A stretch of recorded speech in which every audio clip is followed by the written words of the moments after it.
గనేకల్ local TDP కార్యకర్త family ఈ స్కూల్లో మధ్యాహ్న భోజనం తయారు చేస్తోంది. ఇక్కడే బీజేపీ టీడీపీకి మధ్య తేడా వచ్చింది.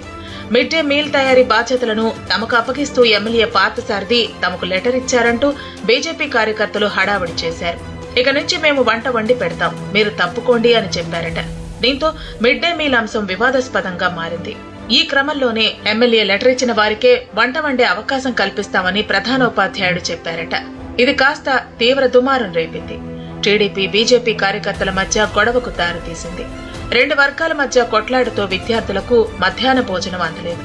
దీంతో పిల్లలు పస్తు ఉండాల్సి వచ్చింది. చేసేది లేక స్కూల్ హెడ్ మాస్టర్ పిల్లలను భోజనానికి ఇంటికి పంపించారు. మిడ్ డే మీల్ ప్రిపరేషన్ గొడవలు ఒక్క గనేకల్ పాఠశాలకే పరిమితం కాలేదు. మిగిలిన చోట్ల కూడా ఇలాంటి పరిస్థితే ఉందట.